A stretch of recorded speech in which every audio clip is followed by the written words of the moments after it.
दोस्तों, आज की कहानी है बड़ी बहू तुम तो उड़ी रही हो, साथ में छोटी बहू को भी क्यों उड़ा रही हो। दोस्तों, कहानी शुरू करने से पहले अगर आपने चैनल को सब्सक्राइब नहीं किया हो तो कर लीजिए ताकि आपके पास पहुंच सके हर नया वीडियो। जो मेरे साथ हुआ वह तुम्हारे साथ नहीं होगा। तुम जल्दी से तैयार हो जाओ, अभी 3 बजे शाम की 5 बजे वाली गाड़ी मिल जाएगी। मैं करंट रिजर्वेशन में तुम्हारी टिकट बुक कर देती हूँ। मालिनी ने रोती देवरानी आभा को शुभ कराते हुए कहा, लेकिन भाभी मम्मी जी ने तो साफ मना कर दिया। फिर मैं कैसे जाऊं? आभा रोते हुए बोली, एक बात बताओ, तुम क्या चाहती हो? मालिनी अपने आंसुओं को संभालते हुए बोली, भाभी एक बार, शायद आखिरी बार माँ से मिलना चाहती हूँ, उनके सीने से लगना चाहती हूँ। आभा सुबकते हुए बोली, तो जाओ आभा, मिल लो, वरना जिंदगी भर इस दर्द नहीं झेल पाओगी कि माँ अपने आखिरी वक्त में तुम्हें याद कर रही थी और तुम उनकी ये इच्छा भी पूरी न कर पाई। इस दर्द और पछतावे का बोझ बहुत ज्यादा होता, आपके रातों की नींद और दिन का चैन सब खत्म हो जाता है और एक ही बात आपके दिमाग में घुसती है कि क्यों नहीं मैं उस दहलीज को पार कर पाई। क्या शादी के बाद जन्म दात्री पर एक बेटी का कोई अधिकार नहीं रह जाता? जो मेरे साथ हुआ वो मैं तुम्हें नहीं झेलने दूंगी, इसीलिए तुम जाने की तैयारी करो, बाकी सब मुझ पर छोड़ दो। मैं रास्ते के लिए कुछ पैक कर देती हूँ। मालिनी ने जल्दी से करंट रिजर्वेशन देखा और खुशकिस्मती से एक सीट खाली थी। उसने टिकट बुक की और किचन में जाकर आभा के लिए खाना बनाने लगी। मनका देवी को किचन से सब्जी बनने की महक आई तो वह तुरंत अपने कमरे से किचन में आ गई। बड़की बहू, इस समय किसके लिए खाना बन रहा? मम्मी जी, आभा अपनी मम्मी को देखने मायके जा रही है तो उसी के लिए खाना पैक कर रही थी। पूरी तलते हुए ही मालिनी ने जवाब दिया,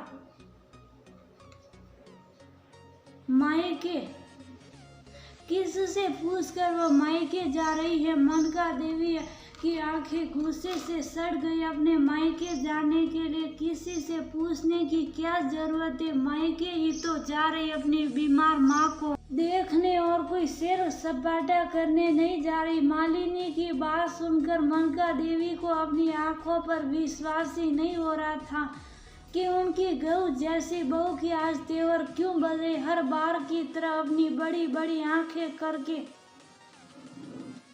उन्होंने मालिनी की तरफ देखकर बोला, क्या कहीं अभी तुम बड़की बहू कुछ ठीक से सुनाई नहीं दिया? लेकिन मालिनी ने कुछ जवाब नहीं दिया। उसने जल्दी से खाने को फ्रेश रैप में लपेटा और टिफिन में रखकर आभा के कमरे में चली गई। मालिनी को इस तरह अपनी उपेक्षा करते देख मनका देवी गुस्से से भर गई और पीछे पीछे वो भी आभा के कमरे में चली गई। तुम दोनों की ये गुटबाजी मेरे आगे नहीं चलेगी। मैंने जब कह दिया कि छोटी मायके नहीं जाएगी तो नहीं जाएगी।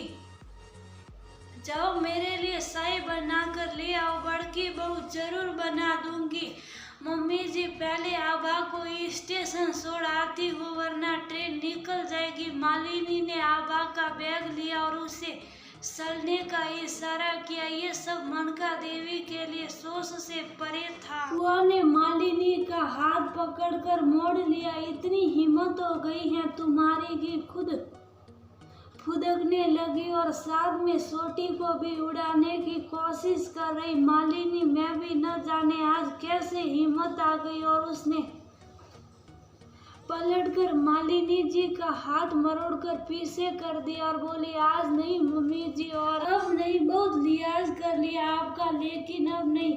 मैं आज तक चुप रही, लेकिन जो दर्द मैं झेल रही वही दर्द मैं आभा को नहीं सहने दूंगी। लगी। उसकी माँ बीमार है और उससे मिलना चाहती है। आपके दकियानुसी रिवाजों के लिए उसकी इच्छा की बलि नहीं सड़ने दूंगी। अभी मैं जा रही हूँ, आपसे आकर बात करती हूँ।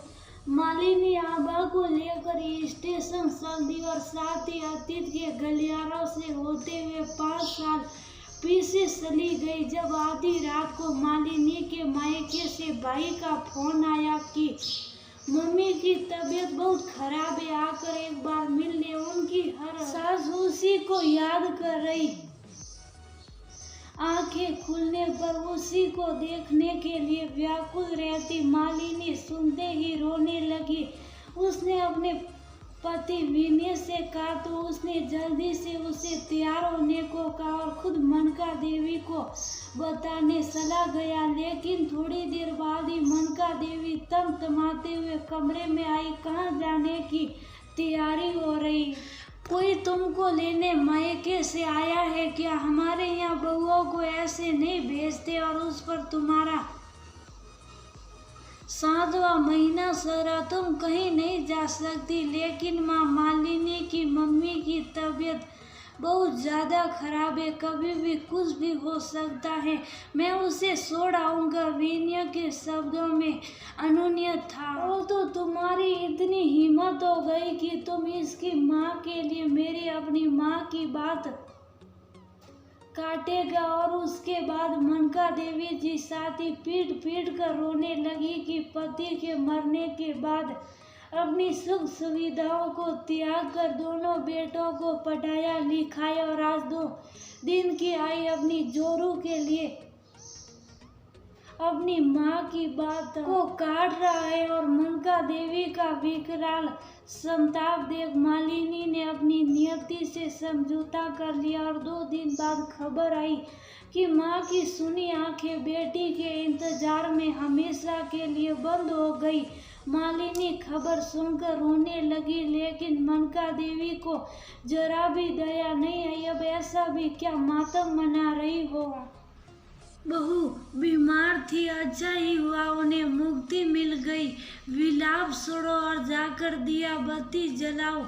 मालिनी मनका देवी को देख यही सोच रही थी कि कोई इतना ज्यादा निष्ठुर कैसे हो सकता। उस दिन से मालिनी के दिल में मनका देवी के लिए कोई एहसास नहीं बसा था। एक बहू होने के नाते मालिनी उनके सभी काम करती, लेकिन बात बहुत जरूरत हो तभी। लेकिन आज वही सब कुछ देवरानी आबा के साथ हुआ तो उसने बगावत कर दी और उसने सोच लिया कि जो उसके साथ हुआ वो आबा के साथ नहीं होगा। आबा को ट्रेन में बैठाकर घर लौटती मालिनी के दिल में सुकून था कि आज एक माँ की आंखों में बेटी के इंतजार का दर्द नहीं रहेगा। शायद मालिनी का मनका देवी के साथ किया गया व्यवहार किसी को सही न लगे, लेकिन जब दर्द हद से ज्यादा बढ़ जाता है तो हिम्मत आ ही जाती है और उस वक्त उचित अनुचित किसी भी बात का कोई मतलब नहीं रह जाता।